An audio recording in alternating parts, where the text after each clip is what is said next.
Всем доброй ночи. Итак, друзья мои, сегодня у нас интересная тема.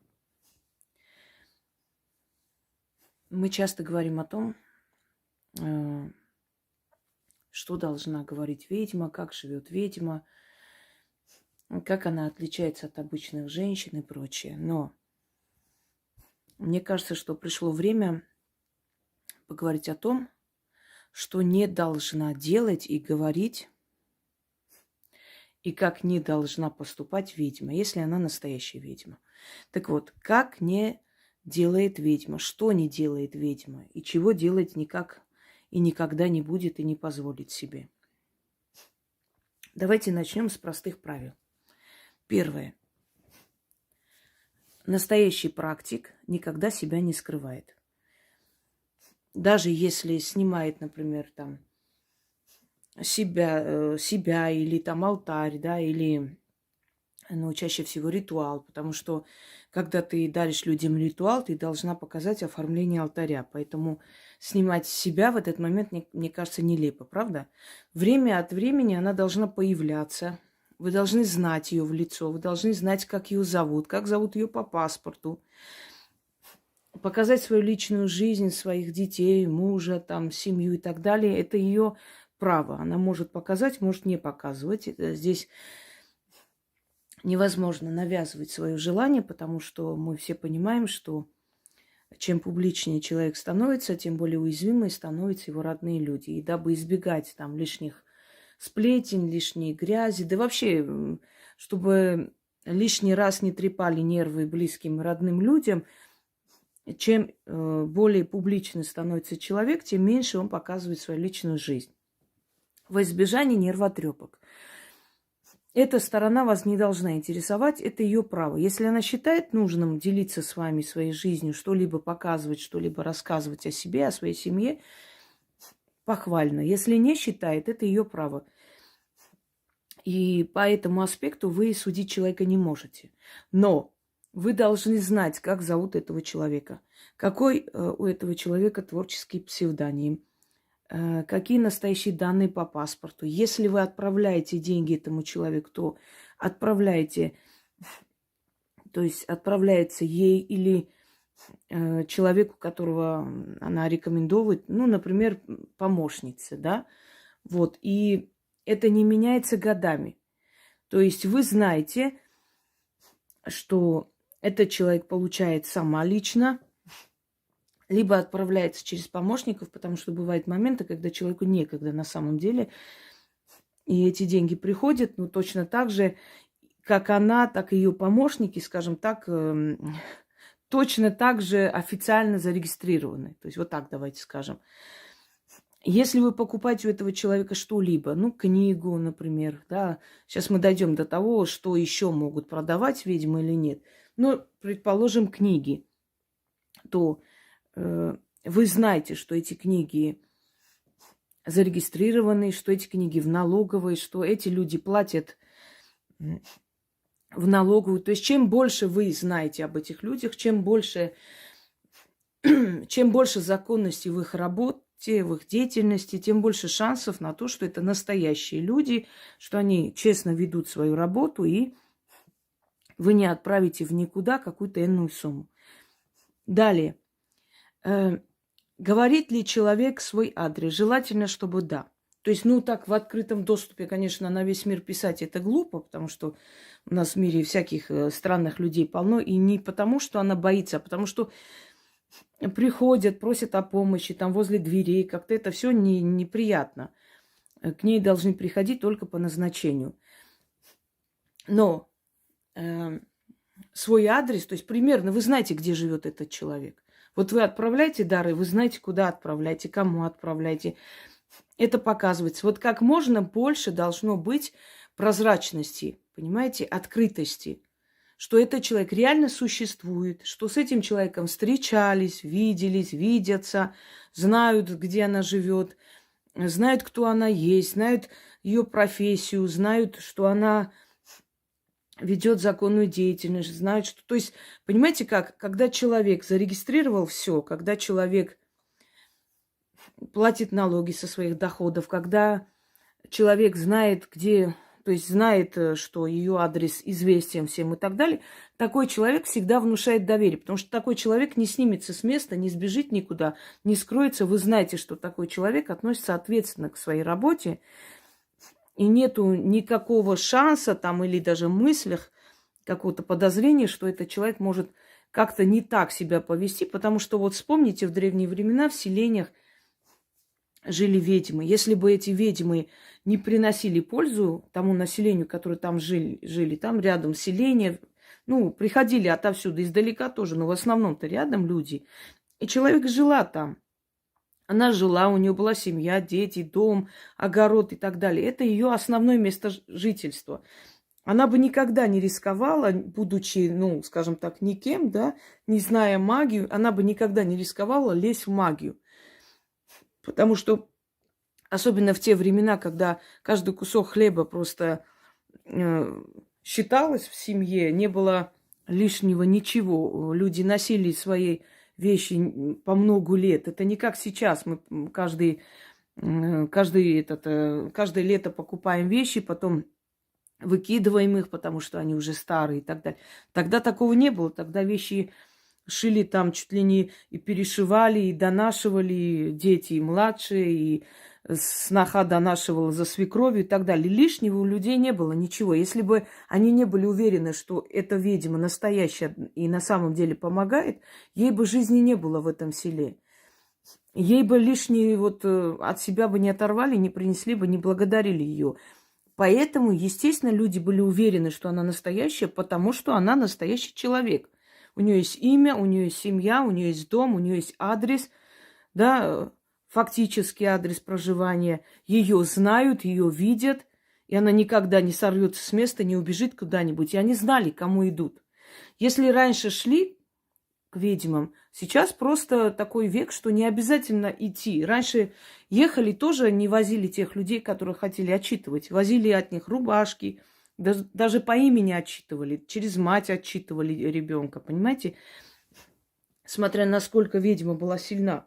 Но чтобы об этом человеке вообще она узнала, и чтобы родственники приходили с просьбой, им надо было ехать, преодолевать много километров. Сейчас, чтобы ведьма узнала о какой-то проблеме и помогла, ездить к ней не обязательно, можно просто с ней держать связь через все эти новые коммуникации, которые у нас есть. Если вы хотите понять, какая есть классическая ведьма, просто посмотрите, то есть изучите или там поинтересуйтесь, какие были ведьмы. Вот ничего не изменилось, кроме того, что у нас стала цивилизация более продвинутая, и появились там компьютеры, гаджеты, там телефоны и прочее, прочее. Ничего в работе ведьм особо не изменилось. Просто они стали пользоваться современными технологиями. И это удобнее, стало удобнее. Если нужно было раньше человеку приехать за 1 000 000 километров, возить с собой фотографии и вещи, сейчас этот человек может это отправить по почте. Может фотографию отправить по WhatsApp, и можно распечатать и работать с этой фотографией. Понимаете, в чем дело? То есть разница в том, что просто современная техника облегчила на нашу задачу. Но классическая работа ведьм как была, так и есть. Хочу немного так отвлечься от темы и сказать для тех людей, которые говорят, что вот зачем там постоянно говорить и прочее, ругать публику, вот, объяснять им. Давайте я вам приведу такой момент из французского фильма, называется «Сатана и 10 заповедей». Интересный фильм, можете посмотреть, когда человек ходил по улицам и выдавал себя за Бога. И подходит маленькая девочка с синими глазами, такая красивая, и говорит: а вы Бог? Да, детка, я Бог. А как тебя зовут? Она говорит: Мария. О, Мария, когда-то так звали мою возлюбленную, сказал этот человек. А можно я тебя познакомлю с моей бабушкой? И вот уводит его за руку, этого человека, в цилиндре, в черном таком, к ним домой. И лежит бабушка больная. Они подходят, и она говорит: бабушка, вот это Бог. Он пришел к нам. Бабушка хватает трость и начинает бить этого человека. И эта девочка, Мария, заступается за него. И бабушка говорит: заступаешься за него. Ничего, ничего, ты еще молода, поэтому и заступаешься. Вот я то же самое могу сейчас вам сказать. Вы говорите, что ну зачем это надо, зачем вот ругать, зачем вот грубо говорить с людьми. Это вы так говорите, пока вы не работали с этой публикой и не знаете, сколько среди них людей, которые... Знаете, Юлий Цезарь сказал: среди мертвецов очень много тех, кто был достоин жизни, и среди живых очень много тех, кто достоин смерти. Может, это слишком громко сказано, но иногда смотришь, думаешь, бесполезные вы. Очень много бесполезного люду просто топчет матушку землю. Люди не хотят ни развиваться, ни думать, ни стремиться. Они ничего не желают. Они хотят, чтобы для них все сделали. Понимаете, вот вчера в 3 часа ночи мне написал молодой человек: я так восхищен вами, я просто посмотрел ваш канал, тут же вам написал. Я говорю: молодой человек, вы на время смотрели? Я просто думал, что вы не спите, вы же ночью работаете. Это не имеет значения, сплю я или нет. В 3 часа ночи вы мне писать не должны. Сегодня, открываю WhatsApp, молодой человек меня уже оскорбил. Почему? Потому что я ему, понимаешь, не ответила в 3 часа ночи. Вот такие бесполезные существа живут на земле. И дабы такие бесполезные существа отсеялись отсюда, я время от времени снимаю такие, скажем так, видеоролики, которые немного давят на интеллект. Если у человека есть хоть капля интеллекта, то он поймет. Если нет, он уйдет просто и не будет зря занимать мое время. Значит, первое, что я вам сказала: они себя не скрывают. Они не боятся, чтобы вы узнали их настоящие данные, где они живут, показать себя иногда, говорить с вами тет-а-тет, да, показывать свою жизнь и прочее, прочее. Они не боятся. Они не скрываются. Они не требуют с вас денег на разные карты каждый раз, каких-то разных людей, через чьи-то руки. Они не просят у вас денег там через каких-то сомнительных людей и прочее. Они напрямую с вами сообщаются, и если вы отправляете, вы знаете, что эта карта именно данного человека. То есть этот человек несет ответственность за свою работу и взятую сумму. Второй момент. Ведьмы не лечат. Есть целители, но целителей сейчас вот настоящих тоже очень мало. И даже те целители, которые есть, они всегда рекомендуют сначала идти к врачу, потом прийти к ним. Если возможно, помочь отчасти со стороны, просто подсобить и помочь. Ведьмы не имеют права лечить человека. Если болезнь уже стала физиологической, то есть неважно, была это порча, была это насланная болезнь, абсолютно неважно. Она уже стала физиологией, а у вас уже болит тело. Если у вас болит тело, лечить тело должны врачи. Говорю грубо. Тело, физиологию. Иногда приходит, а вот, может быть, это насланная болезнь, может быть. Но уже ты не вылечишь. Насланную болезнь можно снимать, когда первые симптомы, когда у человека что-то не то, начинает сразу в болезнь не переходит. Сначала идут неудачи и прочее, а потом постепенно это переходит в болезнь. И если прийти вовремя, можно это снять, остановить. Это возможно. Но если эта болезнь уже перешла на физиологию, лечить должны врачи. Какие бы ни были сильные ведьмы, колдовством отрезать кусок тела невозможно. Понимаете? Можно заговорить нарыв, и выйдет гной. Извините за подробности. Это возможно. Можно заговорить ячмень, можно заговорить сучье вымя, есть такая вещь, да, вылазит на коже. Можно заговорить там различные болезни, то есть, когда врачи лечат, никакого эффекта нет, это возможно заговорить. Но это желательно делать на личном приеме. Можно и через фотографию, но очень сложно и очень долго. Но когда болезнь серьезная, она уже на уровне просто крови, венозной системы, уже переходит на чуть ли не во все, знаете, сосуды и все внутренние органы захватывает, здесь невозможно. И это будет упущенное время. Если человек говорит, я вас вылечу, я ведьма, и тем более назначает плату, потому что ведьмы, если и берутся исцелять и помогать, только совместно с врачами. Вот человек лечится, а ты идешь, отсекаешь эту болезнь, или усыпляешь эту болезнь, или запугиваешь эту болезнь, на время останавливаешь или навсегда. Врачи делают свое дело, ты свое дело, ты отсекаешь силы смерти, и человек выздоравливает.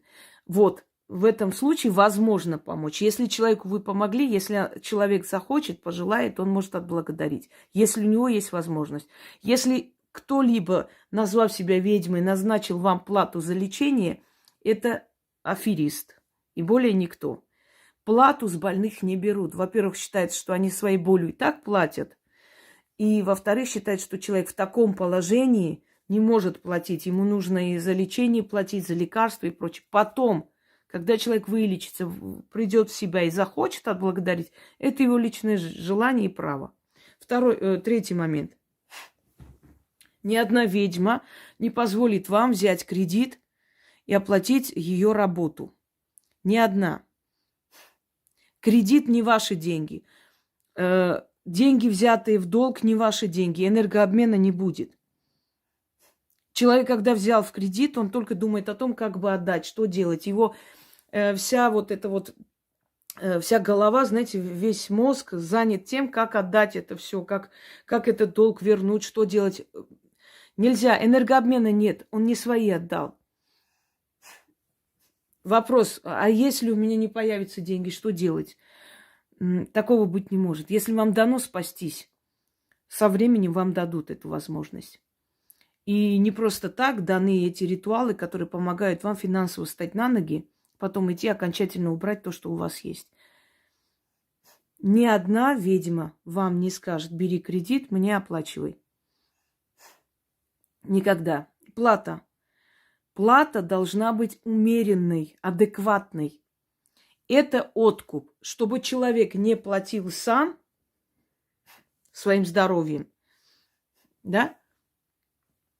Вы должны откупиться от этих сил. Деньги – это ваша энергия. Вы заработали, отдали энергию, время. Заработали деньги. Она работает, отдает энергию, время. Вы свое время и энергию отдаете взамен на ее время и энергию. Все, обмен. Адекватная плата, которая, скажем так, под силу человеку. Да, может быть и большая плата, но не миллионная плата. Если человек вам назначил миллионы за чистку, за убирание смерти и так далее, это абсолютный аферист. Если перешкаливают платы очень высокие, это человек-аферист. Почему? Я вам объясню. Потому что у этого человека, скорее всего, идут, но не все такие деньги платят. И поэтому этот человек просто хватает такого клиента. Хотя у ведьм нет клиента, сейчас доберемся до этого. Но у них клиентура, у них так, они же барыги. Хватает этого человека, обрабатывает и один раз берет большую сумму. И все. Может потом в течение месяца опять кого-то найти, обработать, понимаете, тоже взять с этого человека такую большущую сумму и так далее. А человеку, у которого много людей, он не нуждается, не то что не нуждается, ему не нужно такие огромные суммы с людей драть. У него эта сумма наберется, но наберется честным трудом. Настоящая ведьма, она уважает и боится сил мироздания. Она не рискнет такое делать. Понимает, что за это плата велика. Помощь ведьмы – это когда человек оплачивает, один раз оплачивает вашу работу, оплачивает какую-то такую, знаете, в каждой стране плата, скажем так, должна быть, равна среднестатистической зарплате, скажем так. Вы один раз платите и получаете, скажем, новую жизнь, новый шанс жить. Все.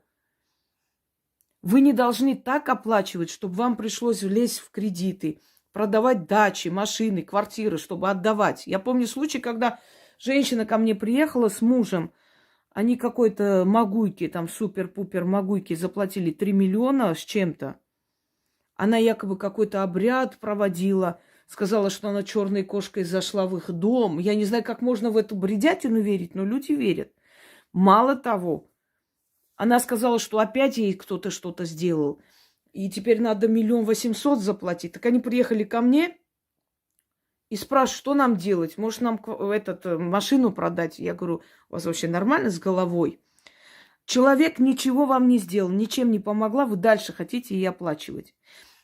Ни одна ведьма не будет проклинать и запугивать вас порчами, если вы не заплатите.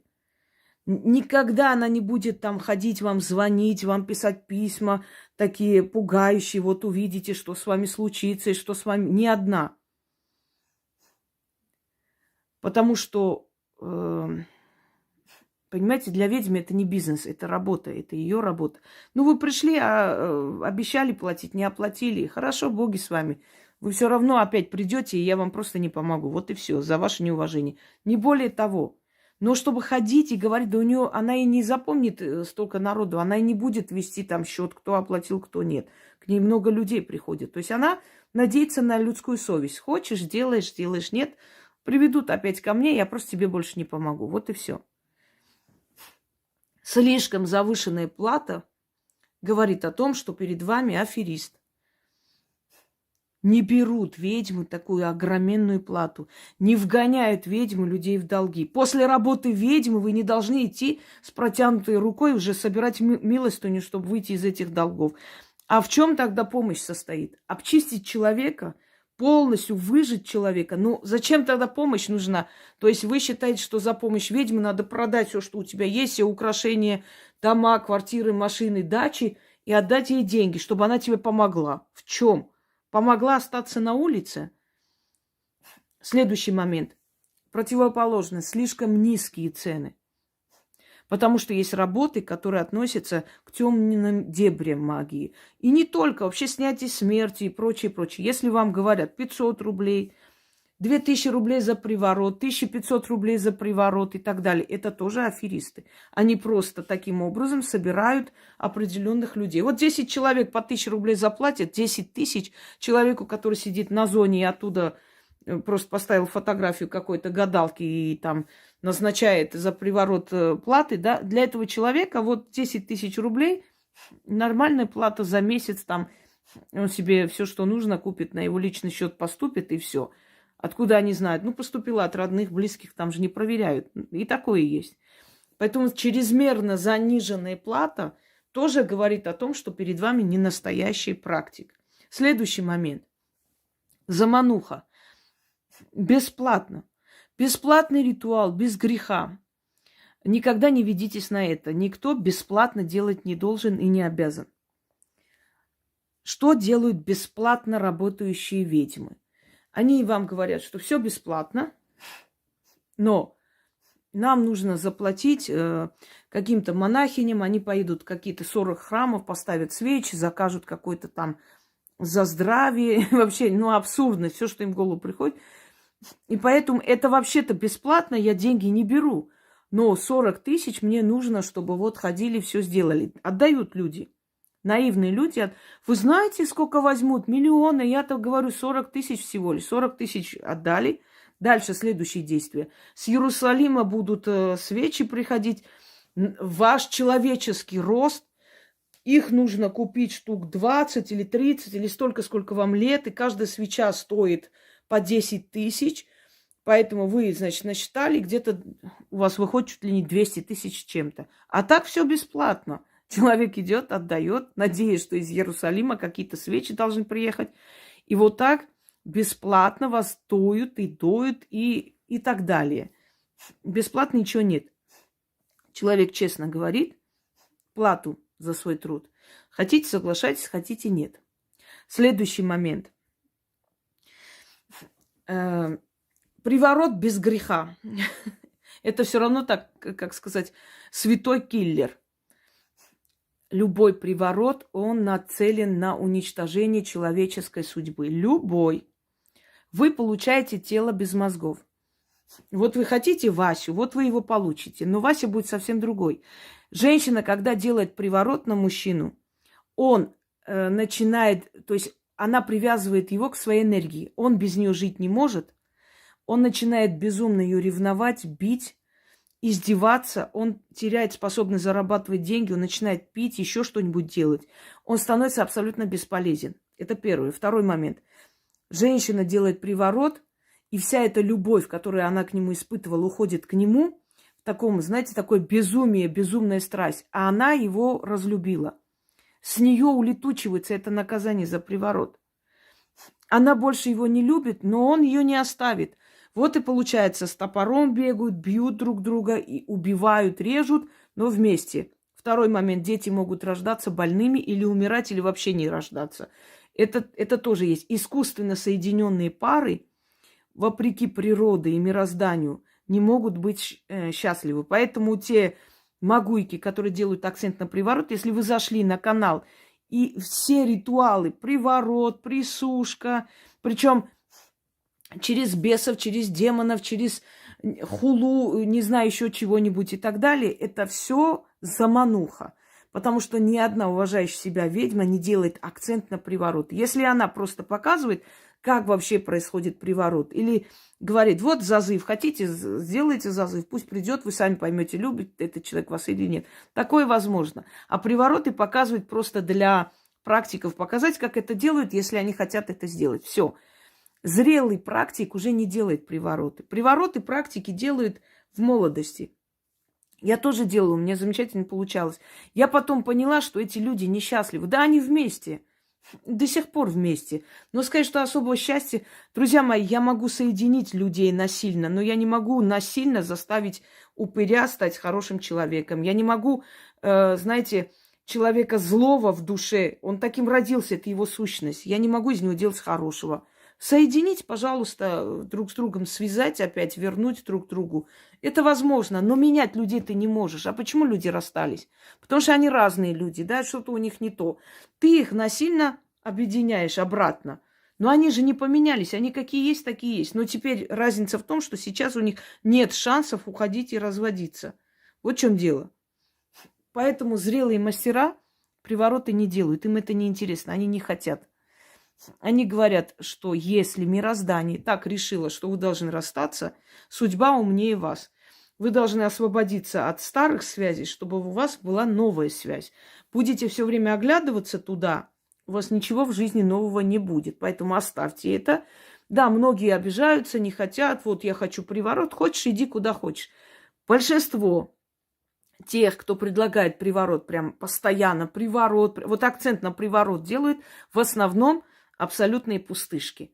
Потому что ведьме это неинтересно. Ей интереснее сильные работы, восстановление, денежное, знаете, Потому что человек, когда богатеет, знаете, как приятно, когда тебе пишут, что вот благодаря вашим работам в течение года мы смогли купить квартиру, всю жизнь жили по квартирам с женой, с детьми, мы так счастливы, просто вот это наш угол и так далее. Вот это приятно, когда у людей материальные блага, когда у людей спокойствие на душе, когда люди знают, зачем живут, что с них мироздание требует, да, мир в семье и так далее, и так далее. Это намного лучше, чем вот эти бесконечные привороты, позвонит ли, придет ли, как присушить там любимого, как призвать, вот это все. Акцент на это делают пустышки, потому что это самый ходовой товар. Основное количество магуев, которых вы знаете, все поднялись на этих приворотах, которые не сработали. Ни с одной из них, с кем они проводили якобы эти всякие эти привороты, не сработали. Третий момент. Посмотрите, что говорят об этом человеке. Я вам скажу, отзывы. Если это живые люди, вы поймете, человек искренне говорит или проплаченный, потому что проплаченные тоже бывают там по интернету. Мы с вами встречались, когда проплаченные там сочиняли всякую ересь. Если помощники данной особы, например, пишут, ой, спасибо вам большое, все сработало, тут же он позвонил, пришел, все такое там отскрынили, поставили. Это не в счет. Должны быть живые люди. И если человек работает много лет, этих живых людей, голосовых, роликов, благодарности и так далее, должно быть как можно больше. И вы должны видеть искренность людей. То есть вы должны понимать, что это искренние люди. И тем более, если эти люди, скажем, вам знакомы, ваши друзья, близкие, да, вы знаете, вот реально знаете человека, вот ваша сестра была у этого человека, она вас не обманет. Она вас не отправит там к какому-то непонятному существу. Она знает этого человека, этот человек ей помогал, поэтому она вас направит, скажет, вот иди поможет. Или подруга. То есть человек, который вам близкий, и вы знаете, что это живой человек, настоящий, ваш близкий человек, и слово этого человека для вас имеет вес. То есть вы верите этому человеку. Вот тогда можно идти к этому человеку. Дальше. Будут ли настоящие ведьмы участвовать во всяких там шоу и прочее? Может быть, вначале попробуют свои силы, потом они... Если человек постоянно по этим шоу ходит, это значит, человек абсолютно пустой. Почему? Я вам объясню. Ведьма вообще не любит вот этого шума, ведьма не любит вот... Вы знаете, ведьма не любит быть в центре внимания. Не потому, что она очень скромная женщина. Наоборот, она очень яркая и очень сексуальная личность, и в ней это вот вулкан бушует. Но ей не нравится, когда лезут в ее работу. Лезут своими грязными сапогами, понимаете? Они ничего не понимающая публика, которая гогочет из-за того, что надо, например, зажечь свечу, отнести на перекресток, ставить там, Они же не знают эту всю технику, да, они не знают, как это происходит, они не знают, что есть духи перекрестков и так далее. И вот эта вот надменная, просто быдляцкая публика, абсолютно невежественная публика. И я должна этой публике понравиться, что-то там сказать, чтобы они мне поаплодировали. Понимаете, ведьма не будет кому-то что-то объяснять. Для нее это настолько не имеет никакого значения. Верят они ей, не верят, как они воспринимают. И поэтому она старается не идти туда, где ее работу не уважают и не понимают. И силы тоже не любят. Силы могут наказать ее за то, что она позволяет их оскорблять. А там будут оскорблять, будут смеяться, будут говорить. И если она намеренно просто дает людям повод и возможность высмеивать силой, да, высмеивать силы мироздания, они могут ей за это отомстить, разозлиться на нее. Поэтому она старается не вовлекать. У меня даже случайные люди, когда на канале пишут, меня это злит. 100 раз сказала, не надо мне давать советы. Ой, не обращайте внимания, не надо меня утешать. Обращаю внимание, значит, считаю нужным обращать внимание на этот вопрос. Что значит не обращайте внимания? Что за идиотизм? Обращаю внимание на что-то, чтобы это исправилось. Ну, давайте ни о чем не будем разговаривать. Давайте вообще выпустим всех преступников и не будем обращать внимание на то, что они делают. Понимаете? Нет, надо обращать внимание, надо исправлять, надо говорить об этом, заявлять, что тебе это не нравится. Исправьте, делайте так. Нет, не обращайте внимания. Меня даже раздражают, когда случайные люди, не знающие меня, мой характер, мою работу, мой канал, лезут со своими уставом в мой монастырь. И представьте, как раздражают силы те гогочущие, вот эти вот невежественная вот публика, которая собрана хрен знает откуда, которая смеется над словом духи, там, мироздание и так далее. И тот человек, который дает повод этой невежественной публике смеяться над этими силами, может быть наказан. Поэтому ведьмы избегают такие невежественные компашки. Им это просто неинтересно. Итак, об этом с вами опять сказали. Далее, если вы приходите к ведьме, у нее должно быть ясновидение. Но она не нацелена на то, кого вы встретите, кого полюбите, куда поедете. Вспомните ведьмы издревле, бабушки в селениях. Они что, были гадалки? Нет. Они не любили там смотреть, там кто кого полюбит. К ним приходили четко из-за какой-то проблемы, из-за страшной беды.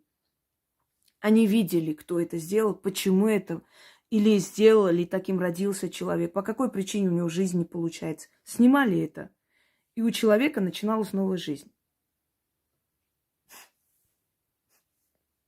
Они не сидели, не гадали, сколько раз она выйдет замуж, что бы. Наоборот, если человек об этом говорил, они раздражались и говорили, что ты пришла ко мне, делать нечего, сидеть твоих мужей там смотреть. Когда выйдешь, тогда и узнаешь. Если, понимаете, как видеть будущее, с чем сравнить? УЗИ. Вот смотрят на УЗИ, что ребенок, скажем, плод не жизнеспособен. Вот он будет больной всю жизнь, и нет смысла рожать этого ребенка. И мать идет, избавляется. Как бы ей не было больно, она понимает, что если мозг ребенка поврежден, у этого ребенка жизни не будет. И нет смысла тратить на этого ребенка свою жизнь, потому что этого ребенка не поднимешь, он рано умрет, а после тебя никому не будет нужен. Вот. Отсекли, убрали. Если УЗИ показывает, что у человека там какая-то болезнь развивается, человек идет, эту болезнь лечит. То есть для чего видеть будущее? Для того, чтобы видеть, какая там будет катастрофа, и исправить это. Если бы невозможно было исправлять, силы бы вас не направляли к ведьме. Если они направляют вас к ней, значит, это возможно исправить. Значит, причина всему этому таится в настоящем вашей жизни или в прошлом. Но прям сидеть и вот будущее, как, чего, это от нашего выбора зависит. Выбор всегда есть. За словом будущее или судьба такая прячутся люди слабые. Вот судьба мне такая, жить вот с человеком, который каждый день меня бьет. Нет такой судьбы. Нигде не написано, живи там с тем упырем, который тебя пинает, гнобит, бьет твоих детей. Нигде это не написано. Это твое желание, это твой выбор. Еще раз прошу освежить в памяти судьба, доля, рок. Чтобы вы поняли, что это такое. Я там очень подробно объясняю. Судьба, доля, рок. Ведьмина изба. Откройте, посмотрите, и вы поймете все. Далее. Ясновидение. Если у человека нет ясновидения, если у человека нет видения, если человек не видит вашу проблему, если человек не видит из вашего прошлого и настоящего столько, чтобы просто вас ошарашить, ну, у всех по-разному. Есть очень открытое ясновидение, очень сильное. Есть среднее ясновидение, видит там какие-то события. Но в любом случае хотя бы 60% должно совпасть. Хотя бы 60% человек должен видеть. Когда вам просто говорят, ой-ой-ой, все, на тебе смерть, все, даже смотреть не буду, все, ой, все, надо снять. Это аферист. Человек пытается вас запугать, тут же вот парализовать. Ой, смерть, все, увидела, все это страшно, ой, все. Ой, осталось очень мало. Ведьма просто так не орет. У тебя смерть, у тебя порча, тебе в последнее время плохо. И заметьте, они будут говорить такие вещи, которые совпадут с каждым человеком. Мне смешно иногда, когда я вижу вот эти онлайн-расклады, да, что можно по нескольким вариантам столько людей сразу посмотреть. Красота, конечно. У каждого человека своя генетика, свой род, свои какие-то там родовые программы и прочее. И вот оказывается тут 1, 2, 3. И когда люди говорят, так совпало, а что совпало? Вам не хватает денег в последнее время. У вас в последнее время такие вот проблемы на работе, прям не хочется идти на работу. У вас в семье такая усталость, уже сил нету.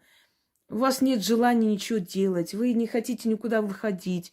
У вас что-то планы не получается. Каждому человеку это применимо. Вот я в последнее время так устала, не хочу ни снимать, ничего не хочу вообще. Я хочу весь день просто проваляться. Но я понимаю, что так нельзя. Но если мне посмотрят и скажут, в последнее время ты не хочешь работать, я скажу, совпало просто вот 100%. Это вещи, которые общие для всех, применимы для каждого человека. Женщина пришла первым делом, богатая женщина, вся одетая, вся из себя. Что делают гадалки вот эти все? Гадалки-шмадалки. Вот она, богатая женщина, пришла. Видно, что она не работает. Видно, что она туповатенькая, особо интеллектом не блещет. Что делает гадалка? Первым делом думает. Так, теперь смотрите. Есть психологический аспект. Если женщина блондинка, то муж у нее брюнет. Потому что противоположности всегда притягивают друг друга. Это первое. Ну, как правило, 70% совпадет. Ой, муж у тебя там черненький, красивенький. Да, так и есть. Второй момент. Она понимает, что женщина всецело зависит от мужика. То есть она не работает, ничего не делает, вся в бриллиантах и тупенькая. Ой, милая моя, уведут, я вижу, любовница есть. Все, она там чуть не обделалась. Почему? Потому что все, что у нее в жизни есть, это богатый муж. А если любовница, она представила себе Скорее всего, она тоже была когда-то любовницей, пришла, влезла в семью, легла под него, увела, да, и тут думает, ой, кто-то пошустрее меня будет, сейчас его уведут, что я буду делать? Вообще, кому я нужна? Я ни на что не способна. Ой, а вы можете отвести. И вот, значит, гадалка начинает несуществующую любовницу выгонять за большие деньги и так далее. Вот такие фокусы, друзья мои, существуют. Катание яйцом, там заранее в это яйцо прыснули черную краску, вот покатали, разбили, черный, ой, смерть. Знаете, как цыгане делают? Значит, я сейчас покажу. Вот берут лист бумаги, невидимый есть клей такой прозрачный, делают крест и могилу вот так вот рисуют. Женщина подходит. Женщина, я же многого от вас не прошу, только вот секунду, вот просто вот кинь сюда песок или землю. Ну, она, ну, отстань от меня. Ну, да давай, кинь. Она взяла, значит, кинула. Она так раз делает. Посмотри сюда, могила, крест. Мне ничего не надо от тебя, только сходи в церковь. Самый главный фокус цыганок. Мне не надо ничего, я ничего тебя не прошу, только иди в церковь. Хотя бы иди в церковь, иначе у тебя дела плохие. Человек думает, ну тут искренний человек, она же у меня денег не просит, она просто сказала, что у тебя смерть, иди в церковь. Но это психологический трюк. Потом есть у цыган такой трюк. Они, когда подходят, во-первых, берут за руку. Когда берешь за руку человека, да, чувствуешь тепло, уже человек начинает тебе доверять. У каждой женщины есть заклятая подруга. Ты, милая моя, такая хорошая, добрая, все тебе завидуют. Понятное дело, каждая тварь думает, что она хорошая, добрая, святая женщина, и все ей завидуют. Ты всем сделала столько хорошего, а они тебе завидуют. Ой-ой-ой, я вот есть женщина, лезет в семью. Всегда есть женщина, которая лезет в семью. Обязательно. Знаете кто? Свекровь, там, не знаю, соседка, бывшая подруга. Обязательно. Вот такие общие вещи, если вам говорят, это общепризнанные трюки. И подключается весь мозг женщины, если она еще и не совсем умна, она сразу и первым делом она выдает. Ой, а это вот, а ее случайно вот не так зовут, она вот нас давно хотела. Да, она и есть. Вот. Она же такая высокая, да? Ну, вообще-то, ну, не совсем высокая, так чуть-чуть. Ну, да. И с вас все это вытянут. А еще есть другой трюк, когда вы приходите, а с чем пришла, что надо, полностью все надо рассказать. У меня вот так, вот это было, это случилось. Одно дело, когда человек хочет понять, что тебе надо от нее, приворот и всякая хрень я не делаю. Если пришла по личной проблеме, я посмотрю, скажу тебе. Это другой вопрос. Другое дело, когда у тебя вытягивают. Ну-ка расскажи, что случилось, и что там такое получилось, и так далее. Дальше. Карты. Значит, карты. Вытяни карту. Смерть, смотри, вот видишь, ты вытянула карту. Если вы на секунду возьмете эту колоду в руки, вы увидите, что каждая вторая карта, там смерть. Покупают несколько колод, перемешивают, и как можно больше отрицательных карт туда впихают в одну колоду. И какую карту ты не вытянешь, будет отрицательная. Понимаете, это все говорит о том, что это люди, которые сами не верят в магию. Они не верят сами в магию. Поэтому их нацеленность заработать больше, запугать тебя так, чтобы у тебя просто времени не было ни о чем думать. Потом акцент на детей. Твой ребенок умрет, мало осталось, смотри, вот надо это снять, твоему ребенку делают порчу, такие страшные вещи делают и все такое. Если человек начинает вас пугать, первый вопрос: а кто это сделал? А когда это сделал? А что?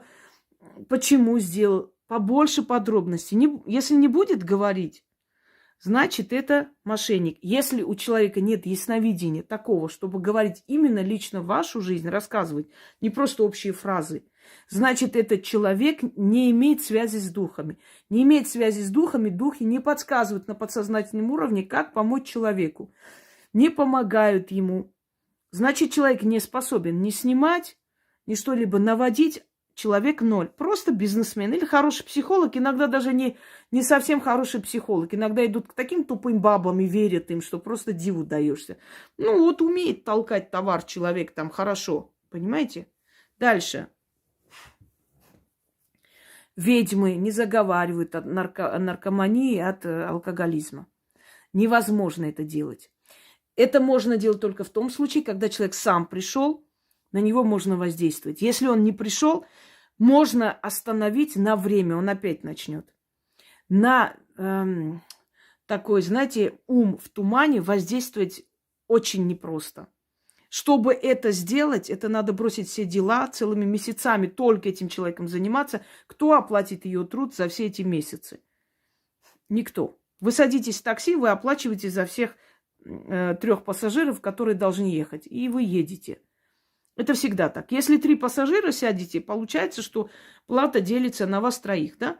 То же самое, представьте, вот за 2 месяца сколько придут к ведьме людей, сколько она сделает дел и так далее, она должна все отложить и заниматься одним алкоголиком. Вы оплатите ей эти миллионы, которые она не заработала за эти месяцы? Нет. Поэтому она за это не возьмется. Поэтому те, которые говорят, что заговорю от алкоголизма, от всего, аферисты, покажите мне хоть одного, кого заговорили от алкоголизма. Редкий случай, еще раз говорю, если он сам пришел и сказал, или если на время остановили, а человек одумался, понял и сам дальше пошел лечиться. Это возможно. Потому что силы помогают тому человеку, который достоин жить. Ты хоть об стену бейся, если человек не уважает свою жизнь, его заберут, и ты ничего не сделаешь. Следующий момент. Ни одна ведьма никому не напишет первым: вот вижу, у тебя порча, вижу, там на тебя навели, что-то сделали, надо тебя почистить. Это невозможно. И нереально, никогда она себе это не позволит. Никогда она это не напишет, если это, например, не прямой эфир, в котором там с людьми работаешь, видишь, что у них, это другой вопрос. А так первыми под какие-то там форумах, вот у тебя, знаешь, что вот это, то напиши мне. Такого нет. Она не будет писать ни в соцсетях, нигде. Она первая не напишет, к ней идут. К ней столько народу идут, у нее нет нужды вообще кому-либо что-либо писать. Ни одна ведьма никогда в жизни не скажет, что вам достаточно смотреть какой-то ролик столько раз, и у вас порча уйдет, или там муж вернется, или деньги появятся. Это чушь собачья. Еще раз говорю, хотите узнать настоящую ведьму, посмотрите, как работали ведьмы в древности. Как работала ведьма в древности? Что приходили к ней домой, она каждый день назначала сеанс, все сидели, слушали ее, все порчи сами уходили? Или она работала с ними, снимала, как могут просто от того, что ты слушаешь, что-то уйти? Нет. Дело в том, что когда ты постоянно заходишь к ним, то каждый клик дает им с рекламы деньги. Поэтому им надо, чтобы вы в день там 20 раз заходили и слушали. Вот и все. И вот она четко, определенно просто говорит, в день 20 раз надо это слушать, и вот порча все уйдет, и деньги придут, и все такое. Если кому-то помогло, как самовнушение, это замечательно. В какой-то мере помогло, там 10%, может быть. Самовнушаемость тоже очень сильную роль играет. Но эффект плацебо, знаете, да, сами себе придумали, что муж там изменяет. Потом увидели, что он там с букетом цветов, и ой, помогло, вот я 20 раз в день заходила, смотрела, и муж меня полюбил. Вот такое возможно. Но на самом деле все нацелено на то, чтобы вы просто в день 20 раз зашли, и каждый раз ей за рекламу пришли деньги. Вот и все. Здесь нет магии абсолютно никакой. Следующий момент. Шантаж, запугивание. Если ты мне деньги не принесешь, если ты мне то не сделаешь, я там то сделаю, вот у вас будет авария, вы все помрете, еще что-нибудь. Никогда ведьма себе это не позволит.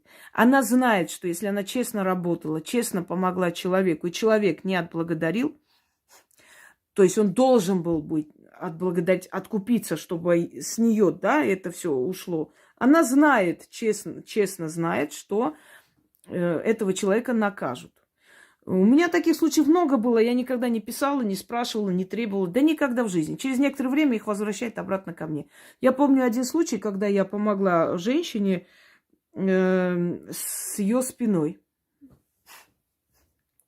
У нее спина очень болела, она вообще ходить не могла, еле передвигалась много лет. И когда я с ней поработала, у нее это все прошло, она мне пишет: вы знаете, у меня боли прошли, я прям даже боюсь сглазить, все такое. Вот только вот хотела спросить, а это правда ваша работа или совпадение? Я сказала, это очень легко проверить. Я сегодня сниму эту работу обратно, вечером у вас спина начнет болеть обратно. И вы увидите, что это моя работа. И все ее мольбы, просьбы, умоления, не делайте этого, на меня не воздействовали. Я эту работу сняла, вечером она меня умоляла, потом писала сестра, потом мать. Я их всех заблокировала и больше с ними не работаю. То есть с ней. Ну, я плату не брала, я просто сделала, как больному человеку помогла. Но когда мне эти слова сказали, это меня очень сильно задело. Пускай она теперь идет и заговаривает жестоко, может быть, а не жестоко плевать в душу человеку, который берет это через себя, пропускает. И очень может быть, что и у меня также будет болеть некоторое время. Очень. Я все фильтрую через себя. Все, что чувствует человек, которого я чищу, я чувствую. Понимаете? Это боль. Вы представляете, какому стрессу я подвергаю свой организм, себя. И человек вместо того, чтобы просто сказать спасибо, элементарно спасибо большое, хотя бы. У нее 20 лет вот это периодически просто страшные эти приступы, что ей блокировали вот эту боль. Прям позвонок там укол делали. И вместо спасибо она говорит, а может это совпадение? И я сказала, никаких проблем, снимаю, и совпадение исчезает. Все. Никакого шантажа быть не может. Никаких там проклинаний. Вот ты, если не заплатишь мне это. Нет. Запомните, ведьма спокойна и уверена в себе. Она знает, что если человек поступил подло, через некоторое время в любом случае опять к ней обратиться. И на сей раз просто помощи не получит. Поэтому она спокойно к таким вот подлым вещам относится очень спокойно и мудро. Далее. Амулеты, талисманы и прочее.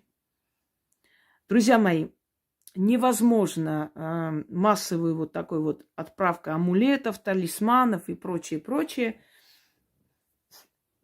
Еще раз скажу. Вот у Яны заказывают, но это не амулет.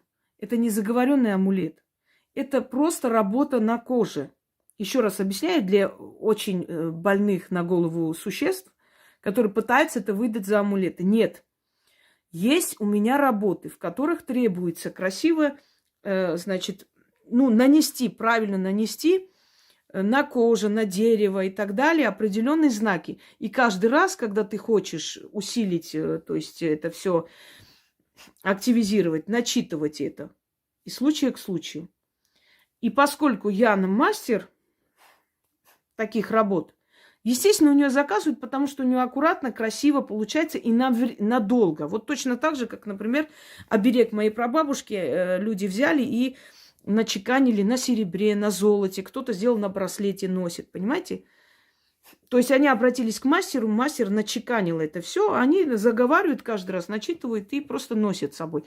И делают это потому, что на золоте, на серебре это тот материал, который на века оставляет все, что на нем начеканено. То есть каждый раз не приходится делать. Но амулеты, талисманы я не делаю. Если я делала когда-то кому-то или сделаю, это одному-двум людям, посчитаю нужным, что вот тебе можно это сделать. И я сделаю. Но это дополнительно к работе. Вот есть работа, можно еще и амулет сделать человеку. Вот на этот случай я делала не очень много раз, но были случаи, когда, например, человеку грозила опасность. И та работа, та защита, которая была на нем, не совсем, мне казалось, достаточной для того, чтобы вот этот момент как бы перетянуть. И я сделала этот амулет с камнем заговоренным и отдала его жене. Он там не хочу, ничего не надо. Вот он бросил бардачок, она просила, целый скандал устроила. Он положил, значит, в машину и поехал по делам. И это его спасло. Там была целая перестрелка, там нападение бандитское, и разборки, и все прочее. И просто пуля пролетела над головой. Аж у него волосы были эти сгоревшие, то есть спаленные волосы сверху головы. Вот так пуля вылетела просто. И вот этот амулет помог. И когда он домой приехал, рассказал, и они пошли посмотрели, камень треснул. Все, его надо выкинуть. Он свое отслужил. Нет вечных амулетов. Есть артефакты, семейные артефакты, которые передаются. Они усиливаются энергией предков и больше. Чем больше поколений носят их, там кольца, какие-то украшения, куклы, мебель даже, вот, которая обладает энергией вот, своих хозяев. Это возможно. Но амулеты вечные не бывают. Они на время. А вот те, которые я, например, учу, да, заговаривать, они все время можно их активизировать. Потерялись, новое сделать. То есть это на время призывать и привязать силу к этому природному материалу, коже, к металлу, к камню, например, там, к дереву и так далее. Но чтобы вот так массовое производство амулетов на всем, это просто бизнес. В них нет никакой силы, они ничего не делают, ничем не помогают. Особенно мне очень интересует вообще тот вопрос, когда бижутерия какая-то, дешевая бижутерия в виде каких-то браслетов или там нити и так далее. Амулеты, талисманы испокон веков делали из благородных металлов. Даже вот наши, скажем так, определенные символические, да, какие-то украшения ведьм из благородных металлов. Бижутерия, там какие-то камни не натуральные, они не подходят. Потому что силы любят, когда ведьма, да и вообще человек, который носит этот амулет, он из уважения к ним носит из благородного, дорогого металла. Далее. Это к тому, когда суют вам амулеты, талисманы, и все у вас будет хорошо, и они просто космические там стоимости имеют. Ведьма не торопит вас. Ни одна настоящая ведьма не скажет: давай быстро сделаем, у тебя нет времени, вот надо побыстрее, надо как можно скорее, пока есть время. Нет. Наоборот, она говорит: подумайте, обдумайте, не торопитесь. И не любят, когда люди начинают: вот я готова прямо сейчас, умоляю, прошу. Они не любят это. Они не любят фанатичных людей, которые импульсивны и тут же принимают решение. Потому что фанатичный, импульсивный человек, он как принял решение к тебе прийти, так же примет решение, что не надо было к тебе идти. Они любят уравновешенных людей. С ними работать легче, с ними спокойнее. Человек уравновешенно, адекватно воспринимает информацию, делает то, что ты говоришь, и вы вдвоем добиваетесь результата. Если человек не делает, как я говорю, если я сказала, неделю нельзя вообще ничего пить, даже если это праздник или твой день рождения, и я буду чистить, он должен это делать. Если я сказала, что 3-4 дня из дома нельзя никуда уезжать, и он должен дома оставаться, человек должен это делать. Если он не соблюдает это все, это может затянуться надолго. Я могу разозлиться на этого человека. Поэтому важно, чтобы человек был адекватен и понимал, что от него хотят. Магия – это наука. Магия – это точная наука. Скажешь одно слово не так, результат будет совсем другой. Сделаешь не так, результат будет совсем другой. Моего дедушку по маминой линии, когда у него начались очень сильные боли, значит, нога болела. И не было уже ни одной нашей той самой прабабушки, его там бабушки, Марты и так далее, который бы заговорил, знающих женщин из нашей семьи, уже не было таких. И дед пошел к их знакомым, к одной турчанке. Очень сильная была такая ведьма, и ходили к ней многие, сейчас нету, она уже старая была женщина, наверняка уже ее нет в живых. И эта женщина заговорила. Заговорила боль, все, у него абсолютно прошло все. И она сказала: никому, кроме своей семьи, не говори о том, что было сделано. Иначе вся эта работа уйдет. Ну, у меня дед любил там, как начал всем: ой, если бы я раньше знал, оказывается, это правда. Оказывается, эти все ведьмы такие сильные, оказывается, они такие вещи могут сделать, оказывается, и оказывается. Всем на свете проболтал, у него опять началась боль в ноге. И он поехал опять к ней. И она с порога сказала: я ж тебе сказала, не болтай. Зачем ты болтал? Он пытался ее обмануть, он сказал: ты меня еще и обманывать будешь. Я что, не знаю свою работу, я не знаю, почему работа моя может разрушиться. Я же тебе сказал, никому, кроме своих родных, вообще не говори. И заговорила во второй раз. И до конца его жизни его нога больше не болела. И он с этого вынес урок, что если тебе сказано не говорить или не делать этого, значит, так надо, так положено. Рассеивается эта сила. Есть моменты, когда можешь говорить, но если человек тебе сказал не говорить, значит, не говори. Понимаете? Далее.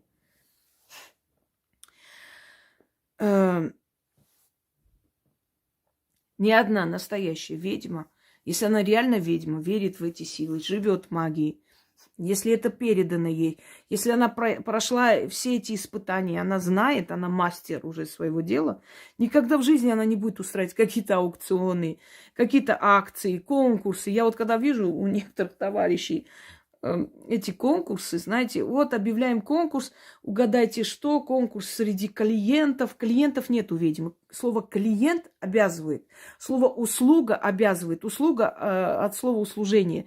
Ведьма никогда никому не служит, она помогает.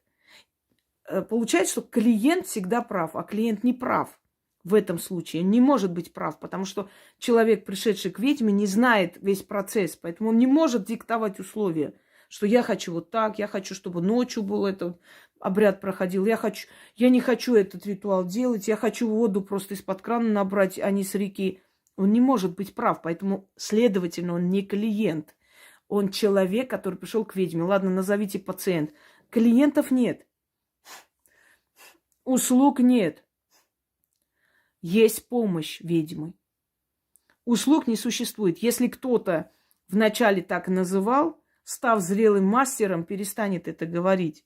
Но если человек уже за 50 лет, и человек говорит услуги, этот человек понятия не имеет, что такое магия.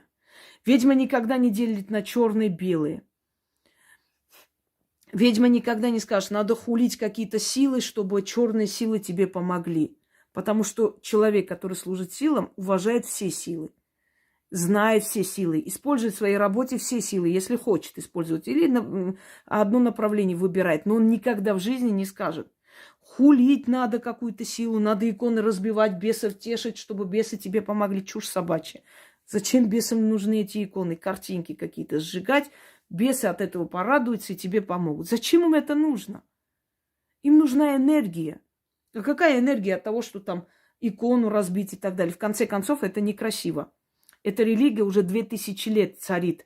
И в этой религии были монахи, были люди святые, достойные люди. Понимаете? Там тоже были достойные люди, которые оставили просто светлую память, которые для этого человечества столько сделали. И взять вот так вот, поплевывать надо на алтаре, всякую ересь.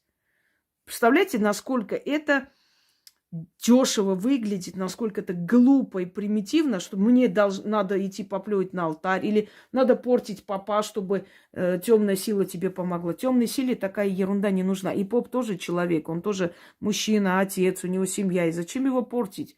Что бесом от этого, что я попа буду портить? Зачем мне это? Есть другие нормальные, человеческие, достойные способы обращаться к ним и получить их помощь. Поэтому вот такие примитивные вещи, когда вот акцент делают, или заходите на их канал, а там черепа, море крови, вороны летают, еще что-нибудь, это нагнетание обстановки, нагнание жути. Я работаю в этой сфере, именно работаю 20 лет, не считая те годы, которые я шла к этому, становлению мое. Вы когда-нибудь видели, вот, чтобы я делала акцент на черепа, на какие-то и все прочее? Я вам больше скажу, символы смерти мне не очень приятны. Мне приходится с ними работать, но я не люблю их особо дома. Я не люблю особо выставлять эти черепа и так далее. Потому что я понимаю, что это такое. Я очень уважительно отношусь к смерти. Я никогда себе не позволю череп младенца положить на алтарь ради выкрутаса. Вот смотрите, я такая крутая, у меня вот что есть, понимаете? Это был человек. Он жил на земле. Он существовал на земле. И к нему должно быть уважительное отношение, к его памяти, к его останкам. Это очень темные дебри магии. Я хочу вам сказать, что в кругах настоящих мастеров такие вещи тоже не очень приветствуются. Это считается зловещая сторона магии. Как у каждой силы есть зловещая сторона. Вот то же самое. Это зловещая. Не темная сторона, зловещая. Портить беременную, скинуть на беременную свои болезни, портить то. Зловещая сторона. Человек с моральными принципами знает это все, знает для того, чтобы это снять. Ты должна знать яд, чтобы придумать противоядие. Я знаю, что это возможно. И когда человек ко мне приходит, и я вижу, что этому человеку это скинули, сделали, я это сниму. Но я сама на это не пойду. Не пойду, потому что у меня есть моральные принципы. Я считаю, что если я болею, взять, скинуть... Вот я ведьма, я никогда не скидывала свои болезни на людей. Никогда. Я отмучаюсь, я пройду этот момент, я это не сделаю. По той простой причине, что у меня есть моральные принципы. Человек, который мне ничего не сделал, не должен испытывать мою боль только потому, что я так хочу от этого избавиться. Может, мне даже и не придет ничего в ответ. Вот мне дали возможность, сказали, хочешь, делай, ничего страшного. Я не сделаю. Есть определенные внегласные законы магии. Нельзя оскорблять людей. Тут не от чувствах верующих, неверующих. Как бы я ни относилась к церкви, я адекватно говорю, что там происходит и как там. У меня нет злобы, у меня нет желания всех перетянуть.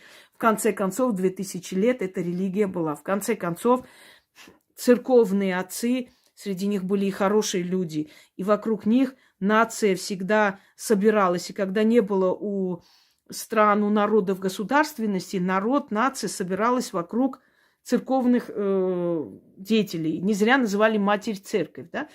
В конце концов, там были высокоморальные люди. Историю написали в основном монахи. И в один момент вот так взять и оскорбить людей нельзя. Во всем должна быть мера. Я рассматриваю каждую религию как силу, которую надо уважать. Но я в ней не состою, она мне не нужна. Я не хочу там состоять. Оно мне не нужно, потому что я понимаю, что по сравнению с теми силами, с которыми я живу и к которым обращаюсь, религиозные силы слишком слабые. Поэтому от них толку нет в моей работе и в моей жизни. Но я знаю, что оно существует. Сжигание Библии, сжигание Корана – это не только из-за того, чтобы не возбудить против себя людей. Это еще уважение. Это труд человека. Любая книга, и Библия, и Коран – это исторический источник. По этим книгам можно понять, что ели люди в то время, какие были нравы, как они жили, как одевались, какая была карта мира, какие народы существовали, какие войны проходили, какие народы были гегемоны, какие народы были угнетенные, какие были царства. Согласитесь, это труд человеческий. То же самое. Смотрите, древние храмы разрушили, построили церкви. Церкви разрушили, теперь опять строят. Это ненормально, это труд человека. Если я вижу древнюю церковь, я подойду. Мне интересно. И я не рассматриваю это какое-то место религиозное. Я рассматриваю это как труд человека. Человек строил. Человек внес свои деньги, внес свою лепту, внес свой труд. В конце концов, эта церковь была свидетелем смены эпох. Вот то же самое, например, Новгородская Святая София. Маленькая невзрачная церквушка, извиняюсь, маленькая. Сказать, что там какой-то невероятной красоты, нет, это не Айя София. Это маленькая церковь Святой Софии, Святой Софии в Новгород, Великий Новгород. Но смотрите, сколько всего эта церковь увидела, сколько эпох, смены власти, смены царей, смены великих князей. Посмотрите, например, церковь Василия Блаженного, да, храм Василия Блаженного. Какая красота, это невероятное чудо. Как можно взять и разрушить, как можно поднять руку на это. Вот разрушить его, чтобы потешить бесов, и они мне за это там что-то дадут.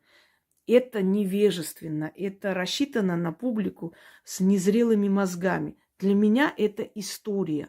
Я представляю, что там молился Иван Грозный, что там происходила на этой площади революция. Я представляю, что там Петр Великий был, что там была стрелецкая казнь. Понимаете, это история, эпоха.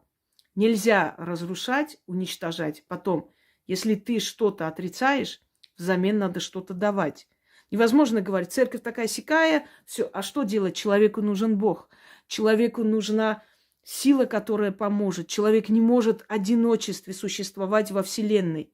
Ему нужна замена. Я знаю некоторых так называемых ведьм, которые поменяли свою пластинку. Сначала они писали книги, где там одни молитвы были там и так далее. А потом резко начали говорить, что церковь там такая сякая. Понимаете, это чистая коммерция. Вот как надо, так и говорю. Это неправильно. Ведьма не должна менять свои принципы, если она настоящая ведьма. Она на своем стоит всегда. Теперь. Обучение. Друзья мои, Может она обучить, если она хочет обучить, если у нее есть ученики, если у нее есть талантливые люди, но она об этом не особо распространяется, может так сказать слегка. И то, к сожалению, по своему горькому опыту скажу, что если у меня были в жизни люди, несколько человек, которым я хотела помочь и чему-то научить, к сожалению, я поняла, что эта затея бесполезна, и не нужно этого делать, и мало кто это ценит, и оставил это насовсем. Эти бесконечные школы, учить тому, этому. Одна интернетная информация вам пихается за большие деньги. Но это ваше право. Покажите мне хоть одного человека, который обучался в каких-то школах магии и стал прославленным просто, не знаю, магистром, волшебником, ведьмой. Покажите хоть одного такого человека, который после обучения в этих школах чего-то добился, что-то смог. Ведьма, если обучает вот так вот, отдает вам, объясняет, как это делать. Это тоже обучение, но оно абсолютно даром. Запомните, все самое настоящее, самое полезное, самое великое в мире отдается даром.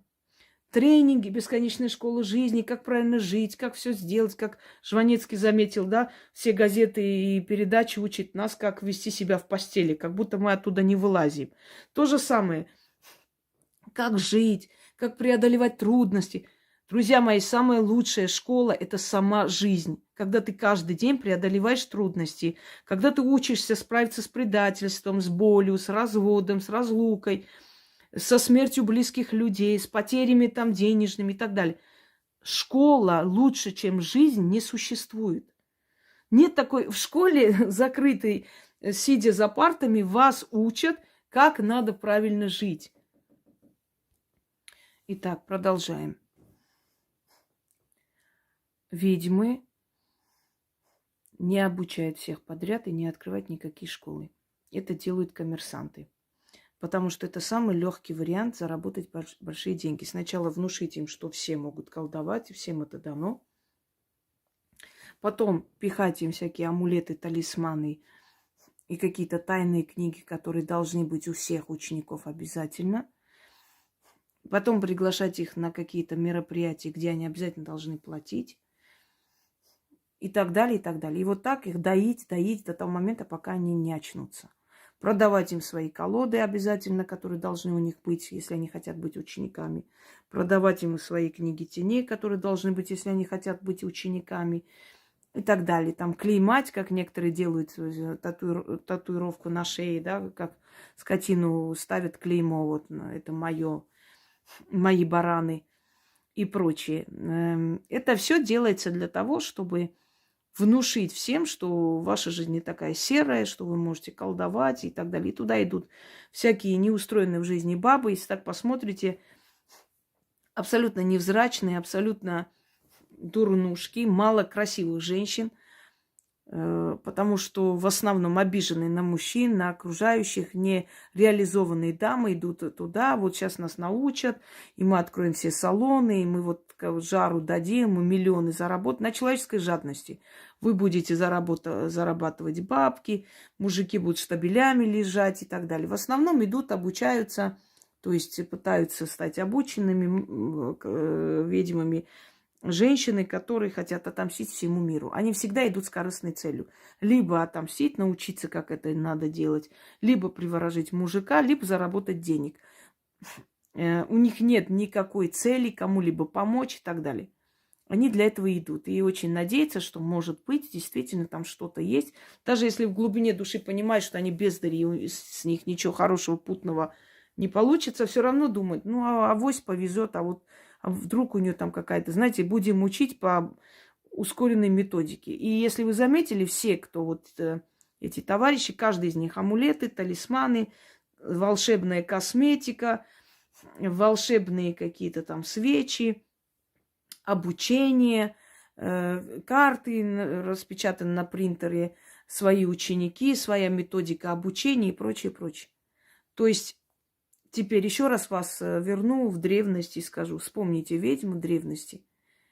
Вот они всех обучали, школы открывали, сидели с линейкой, объясняли там из книг каких-то информацию, да, им говорили, такое было, нет.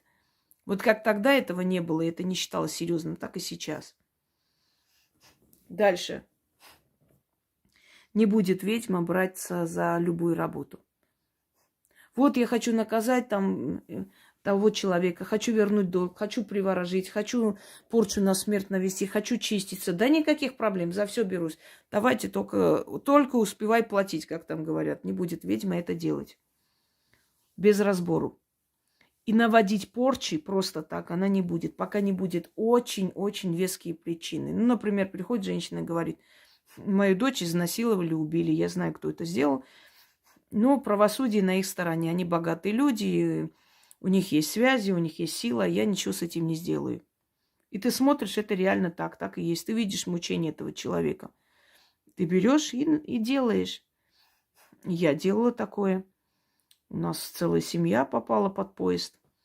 Ну, правда, там спаслись только дети, а муж с женой, которые прикрывали своего сына за издевательство над девочками, просто террор над девочками, они погибли вместе со своим старшим сыном. Спаслись только двое. Те, которые были невиновны, их выкинуло с машины. Имела право делать, почему бы нет? Когда мать показывала средний палец и говорила: да за твою там дочь, за ее жизнь гроша вообще не дам. И правильно сделал он. Мой сын, он санитар леса. Вот так говорила мать. Отец говорил: я вас вообще за людей не считаю, не собираюсь даже разговаривать. Приехал к ним, значит, на похороны, то есть гроб еще лежал, люди там дома, люди плакали, все такое. Он приехал со своими телохранителями, так кинул на стол и сказал: вот ваши этой шалавы, вот цена ее жизни, похороните и отстаньте от нашей семьи. И вот эти слова: отстаньте от нашей семьи. Вы кто такие? Вы это, отстаньте, вы чернь, отстаньте. Конечно, человеку больно. Издеваются. Мало того, что это сделали, еще и издеваются, измываются над душой и все прочее. И она просто пришла и сказала: я либо сама возьму правосудие в руки, тогда меня посадят.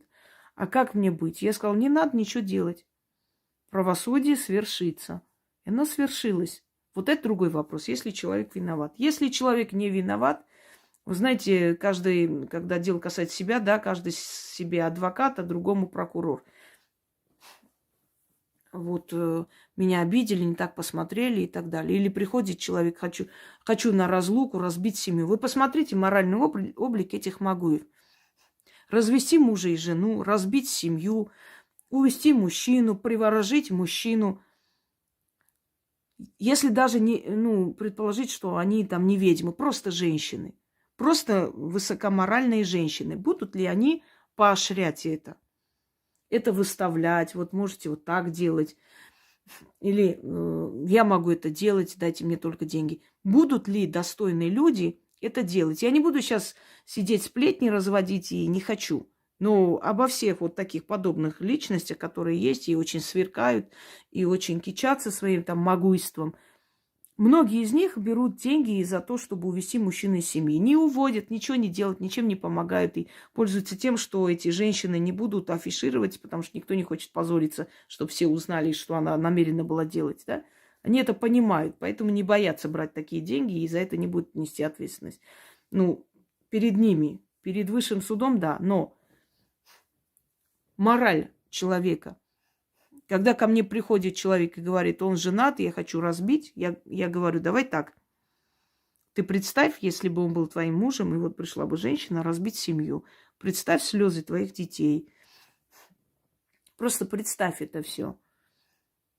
И человек, если разумный, достойный, она отходит от этого, отказывается. И благодарит, что я ее привела в чувство. Хотя мне выгоднее, казалось бы, почему бы нет, я возьму деньги, разобью, убери, там не хочу. Вот на все готовы, они готовы платить любые деньги. Мораль. Ведьма не может быть аморальной. Ведьма – это хранитель очага. Ведьма за сохранение семьи. Ведьма никогда не будет поощрять присушки, привороты, рассорки между мужем и женой, разбивание семьи, отвести чужого мужа. Ведьма не будет говорить: никаких проблем, я возьму, кому хочешь, сделаю порчу, кому хочешь, там кого хочешь, уведу, мужа там чужого для тебя, жену убью, семью разобью. Не будет она это делать. Она знает, что основа мироздания – это семья. Понимаете, она хранительница, она берегиня, она никогда не будет работать на разбивание семей. Дальше. Вы пошли, человек начала снимать с вас порчи. Как бы, вот вы поверили, отдали деньги, и вот она снимает с вас какую-то там порчу. И через некоторое время, там, ну, буквально через 5-6 дней говорит: ой, я пока снимала, тут увидела такую вещь, вот прямо не знаю, как сказать, там еще раз вам порчу навели, там еще кто-то пошел, навел порчу, еще кто-то бесконечно наводит порчу, еще наговорили, еще что-то сделали вам. Перед вами аферист. Ведьма берет плату один раз и работает, отрабатывает эти деньги до конца, до победного. Если человек каждый день... Вопрос задайте этим людям. Тогда в чем твоя работа, если каждый день мне порчи наводят? В чем тогда смысл твоей работы состоит? Или вы принесли деньги, я приведу этого мужика обязательно, никаких проблем. Через некоторое время вам говорит: ой, вы знаете, я посмотрела, если он вернется, он умрет. Я, конечно, верну, не проблема, но вы хотите, чтобы он умер? Естественно, ни одна нормальная женщина не скажет: ну пусть вернется и умирает. Они говорят: ну если такое возможно, не надо. А ты что, вначале не увидела, что если ты начнешь возвращать, он умрет? У вас вопрос не возникает? Но я когда пришла к вам, вы почему взялись за это? Сказали бы сразу: если я буду возвращать, он умрет, поэтому не надо. Нет, она взялась за это, а потом говорит тебе: он помрет. Для чего? Ну, чтобы ты лишнего не сказала. Чтобы ты не спрашивала, а результат где? Понятно вам? Не будет ведьма постоянно придумывать какие-то новые порчи, которые вам наводят каждый день. Еще кто-то навел, еще что-то начитали, надо опять прийти. Теперь надо прийти. Мне такие случаи рассказывали. Пошла, оплатила, значит, в начале 1 800 000 за снятие порчи. Это вообще уму непостижимо просто. Вы думаете, что если назначать большую плату, они сильнейшие специалисты? Или вы считаете, что уважающая себя ведьма будет брать такую плату? Нет, друзья мои. Уважающая себя ведьма берет плату за труд. Откупается человек по мере возможности. Уважающая себя ведьма не обчищает человек, не обдирает, а берет адекватную плату, которая должна быть, и это правильно. Теперь, смотрите, 1 800 000 она отдала. Через некоторое время ей позвонили и сказали, что вы знаете, здесь появились какие-то темные силы, и они мешают, и нужно провести еще один обряд, чтобы эти темные силы разогнать. Она сказала: а сколько с меня? 600 000. Пошла, взяла в кредит. Потом сказали, что во время обряда какое-то препятствие, защита не ставится. Нужно еще там какую-то сумму, чтобы поставить защиту, чтобы что-то там еще сделать. Без конца и края до 3 миллионов ее подоили. Я спрашиваю: вы не спросили у этой женщины? Это не мои проблемы, какие силы появились, что я вам оплатила. Все, я оплатила за всю работу, чтобы вы сделали. Что там за силы потом появились, какие ангелы спустились, какие демоны побежали, вообще меня не интересует. Это говорит о том, что, естественно, люди никто в магии, абсолютно ноль. Просто аферюги, просто компания аферюг, которая хорошо разводит, раскручивает и так далее. И самое интересное, что это запугивание идет на психологическом уровне. Тут же смерть и так далее. Да, это страшно. Когда вам такое говорят, вам, конечно, страшно. Мне одна женщина написала. Я, конечно, разозлилась, хотела чуть ли не ее послать. Потом думаю, ну ладно, жалко, она мать все-таки. Я вас умоляю, вот мне женщина сказала, что мой ребенок умрет, если я срочно, значит, не сделаю какую-то защиту. Я посмотрела, говорю: ваш ребенок будет жить замечательно и до 80 с чем-то лет. Успокойтесь, у вас долгожители в роду. Ничего вашего ребенка не случится. Понимаете? Вот они на это делают акцент. Естественно, у вас ужас. Ой, боже мой, что делать? Ой, умрет, я умру, муж умрет, еще кто-нибудь. Вы просто примите холодный душ, включите холодный разум, рассудок и скажите: хорошо, предположим, вы увидели у меня это. А теперь расскажите немножко обо мне. Если человек скажет: ой, что ты говоришь-то, у тебя смерть, а ты там говоришь, расскажи. А там... Нет, я хочу понять, что кроме как вот увидеть мою смерть, вы еще что-нибудь видите в моей жизни? Если человек злится от задаваемых вопросов, потому что никогда ведьмы не зля... Если вы тупость не пишете человеку, например, ерунду какую-то, которую вы начитались в каких-то книгах, да, чтобы она может выйти из себя, потому что она злится, она с вами работает, вы какую-то ересь говорите. Это другой вопрос. Но если вы задаете вопросы, она злится, нервничает, она не готова отвечать, она не знает, как что сказать, она просто выдает вам теорию. Вам плохо, голова болит, может такое быть. У меня есть описание всех печатей. Любую из этих печатей можно рассказать вам. Да, кто-то вот прям послушает хорошо и перескажет. Оно может с вами совпасть. Общее описание, что бывает при этой печати, это одно. А теперь скажите про мою жизнь. Обо мне. Просто расскажите. Я не буду спрашивать, где работаю, что. Просто что-нибудь обо мне расскажите. И когда она начнет млямлить, поймите, что перед вами аферист, и вот придуманная смерть, это тоже надумано. Далее.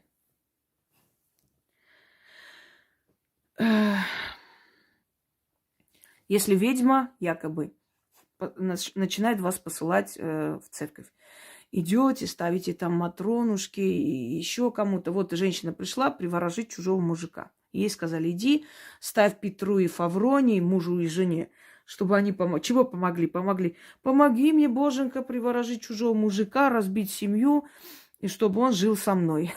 Замечательно. Как там профессор Преображенский сказал, да? Это изумительно. Я так и думал. Это возможно? Нет. Если человек говорит, что он должна заказать для вас там какой-то за здравие и прочее, церковь и магия ничего общего не имеют.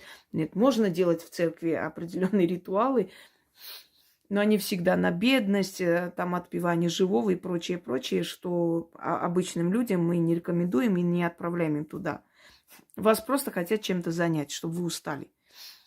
Устали, махнули рукой. Идите туда-то, идите в церковь, идите там это сделать, идите там помолитесь. Мы должны идти заказать за здравие, нам нужно пожертвовать, мы должны свечи купить. Постоянно вас чем-то занимают. Для того, чтобы вы просто устали, махнули рукой и сказали, ну все, ладно, я, скажем, устала и хрен с вами. Ценники.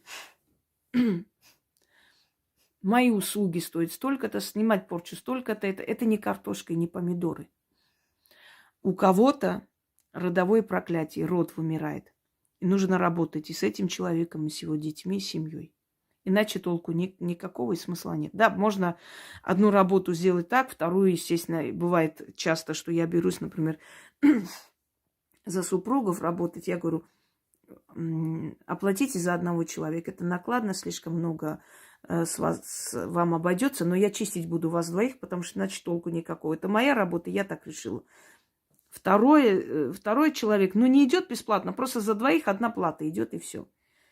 Адекватная. Но когда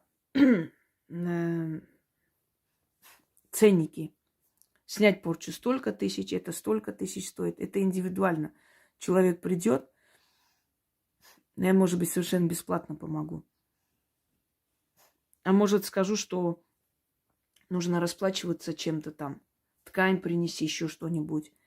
А может, скажу, что за это нужна определенная плата должна быть, потому что это сложная работа. И без платы, без откупа я не возьмусь, потому что я на себя возьму.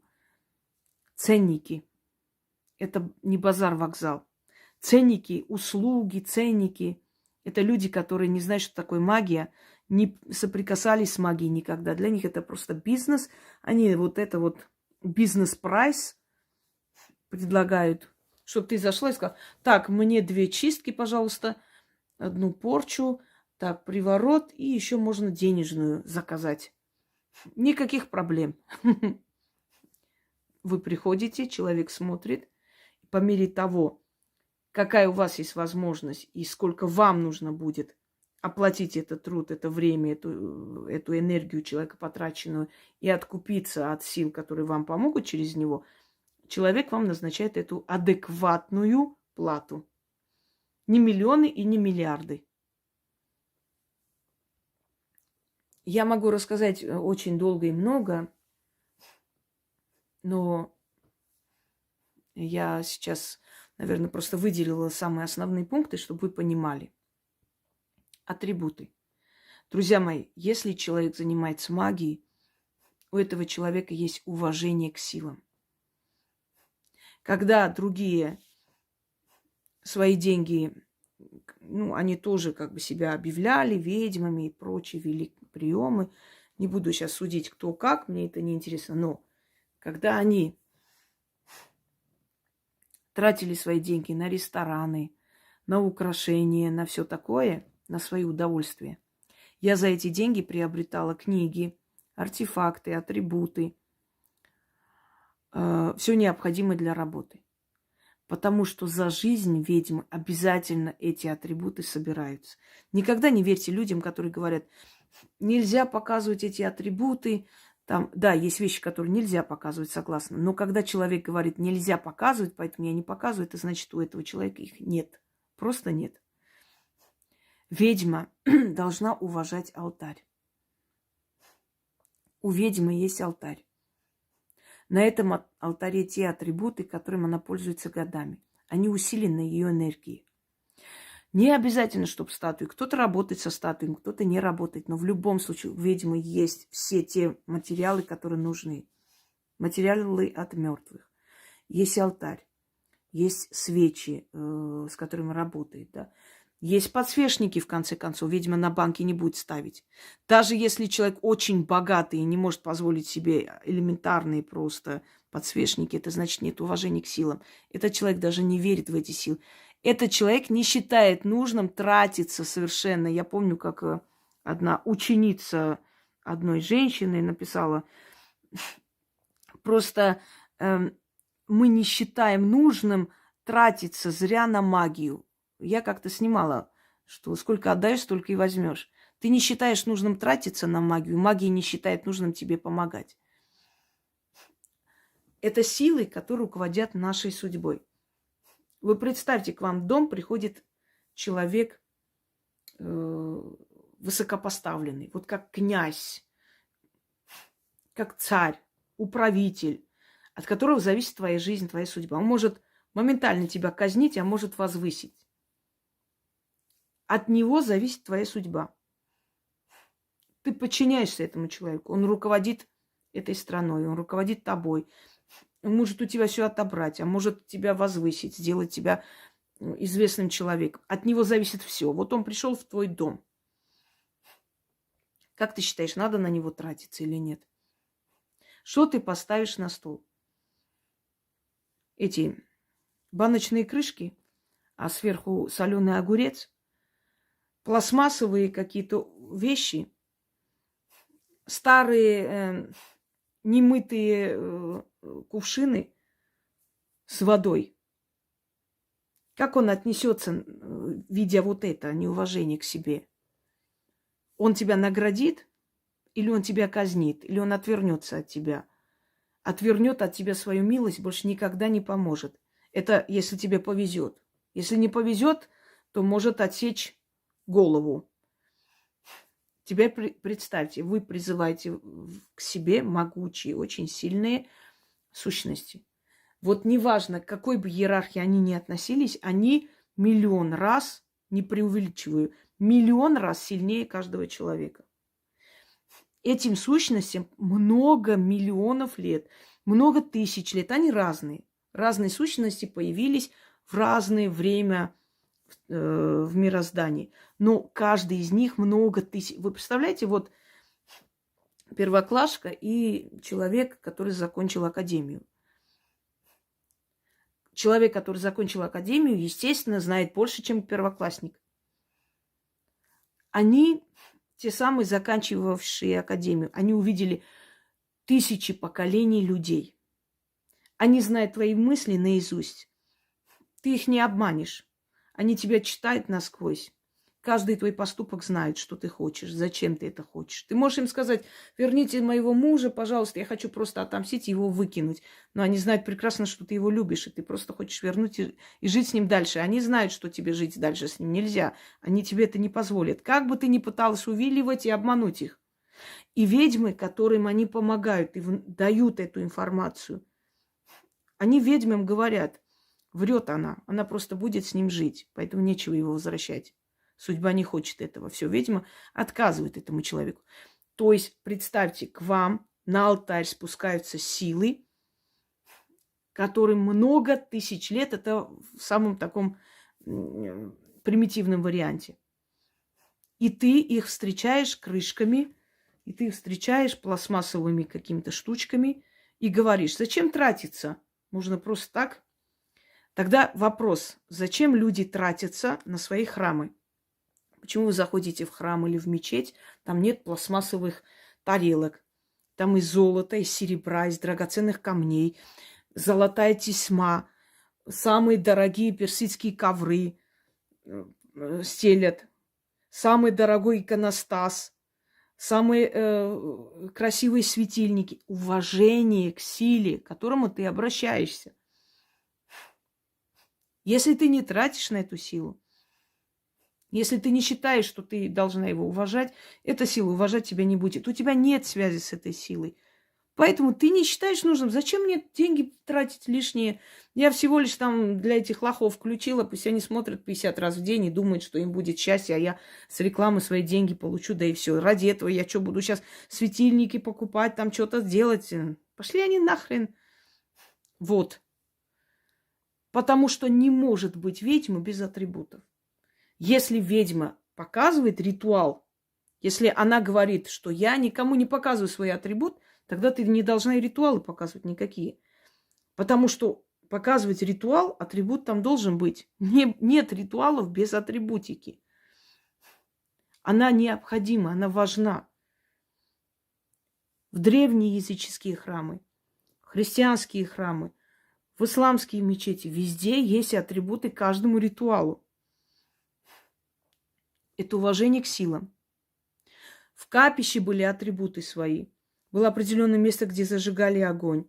Были определенные люди. Нужно было одеваться в белый цвет или в черный цвет, смотря что там надо было делать. Приносили князья, приносили, жертвовали быков, жертвовали тонны вина, выливали воду.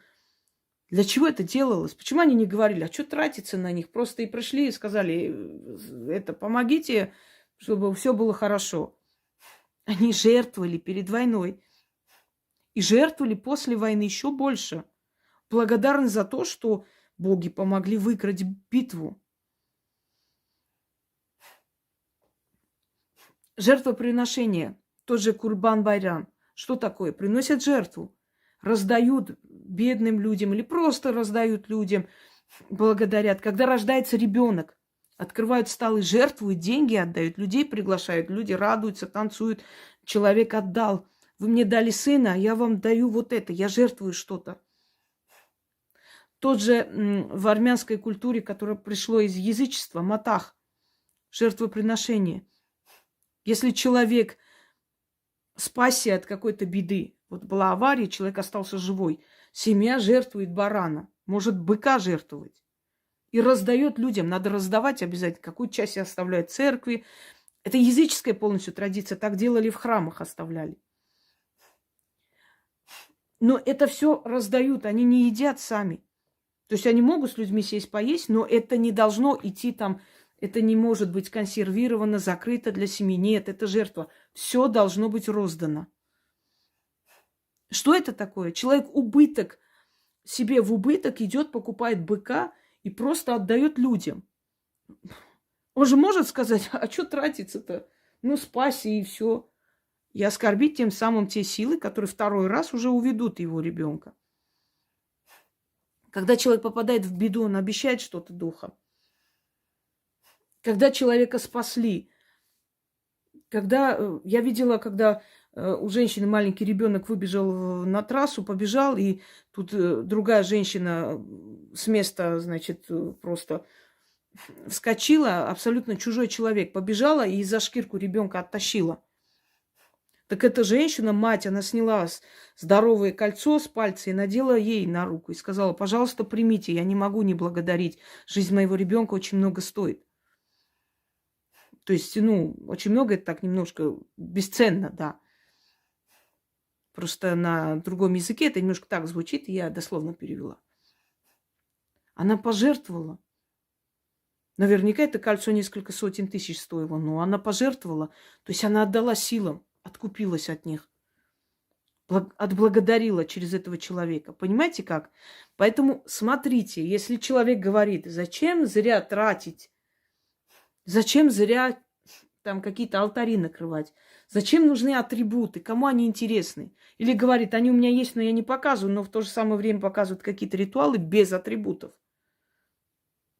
Там ведьмой не пахнет. Они собираются, эти атрибуты. Хочешь, не хочешь. Вспомните деревенских бабушек. У них всегда были свечи, у них были какие-то там нитки, у них были какие-то заговоренная земля, у них была мелочь, которую они там могли нашептывать, потом сказать: пойдешь кинешь туда-то. У них вороньи перья, у них кости животных, у них очень много атрибутов.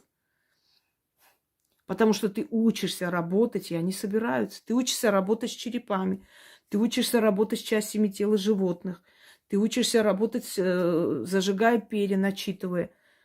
Ты учишься работать с осиновыми ветками и прочее. Это все нужно, это все у тебя должно быть. Это все равно как стоматолог, к которому ты пришла, а у него никаких инструментов, ничего нет. Он говорит: ну, у меня просто диплом есть. Я подумала: а нахрена тратиться на там всякие инструменты? Я могу и пальцами выдернуть. Это все называется малые крепостные. Откройте мою лекцию, посмотрите. Туда вселяются силы, которые помогают ведьме со временем, усиливают, то есть постоянно усиливают. Или человек идет, получает эту энергию от природы, неважно. Ну, ведьма без атрибутики – это все равно как львица без зубов. Ей это нужно. Конечно, это личная сила. Конечно, если мы попадем в такое место, где нет атрибутов, я смогу прекрасно помочь человеку, но это же не на всю жизнь так. На том месте тоже со временем соберу атрибуты. Возьму землю, возьму камни речные, которые мне нужны, возьму природные атрибуты, без разницы. Это не обязательно заказывать там очень дорогие, не знаю, хвосты павианов. Но они должны быть. Человек должен знать, как ими работать. Он должен показывать своим примером вот эту преданность своей профессии. Это видно, понимаете? Это невозможно сочинить, придумать. Это невозможно создать или декорацию. Вы видите по образу жизни человека, что человек преданно служит этим силам. Не может человек, которому не покровительствует силой, и у которого нет силы своей личной, да, данной, не может такой человек обрести такую известность, не может человек, скажем так, спасти столько жизней и прочее, прочее. Вот эти пункты очень важны. Прослушайте их еще раз, пожалуйста. Потому что были люди, которые были на моем канале, сидели, и все равно пошли, отдали по 10 тысяч долларов каким-то магуйкам, которые им что-то там сказали и наобещали. И ведь вам сказано 100 раз, что такое нереально. Вот не будут эти люди брать такую огроменную плату, чтобы вы потом полжизни платили кредит. Нет. Это невозможно, нельзя. Если у ведьмы проснется это чрезмерное стремление к богатству, ее накажут. Ведьмы живут в достатке. Можно сказать, выше среднего достатка. Вот мне захотелось вот это купить, что-то такое.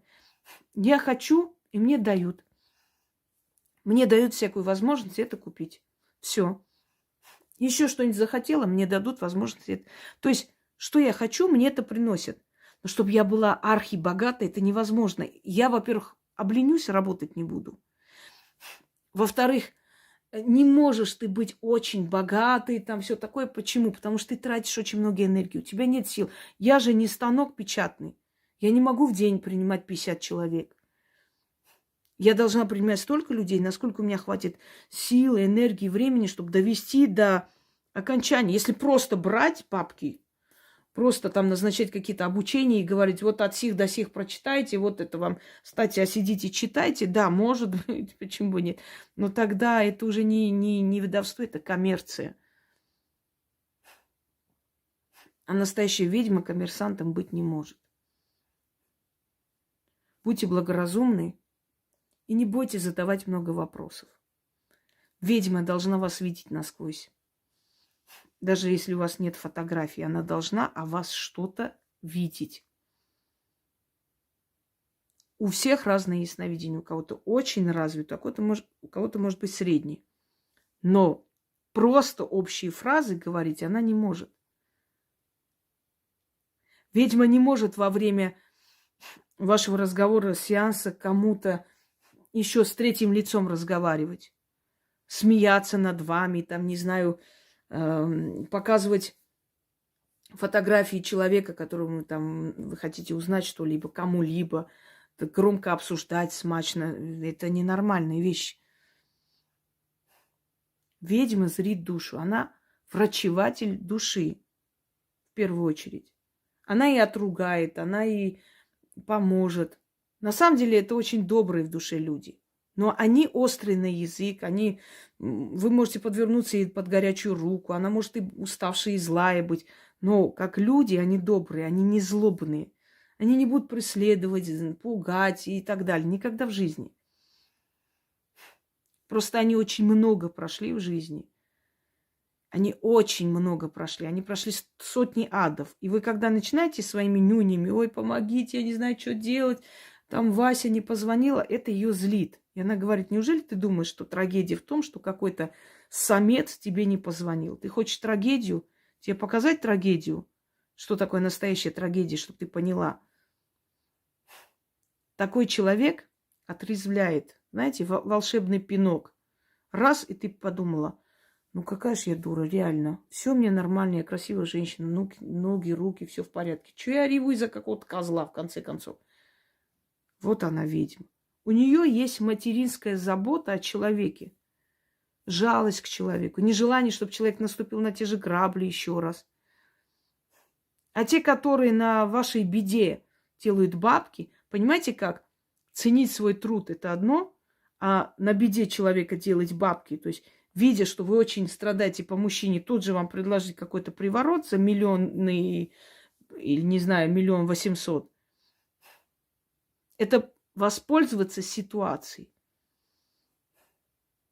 И это не ведьмы. Ведьмы – это высокоморальные, сильные, очень глубокие личности. Они не размениваются. Для них деньги не самоцель. Да, они берут деньги, потому что им нужно на что-то жить, и вы должны чем-то откупаться, и это правильно. Но не деньги самоцель. Их самоцель – дать вам как можно больше знаний. Они акцентируют свое внимание больше на том, скольким людям они помогут, а не сколько они заработают. Всем удачи и благоразумия.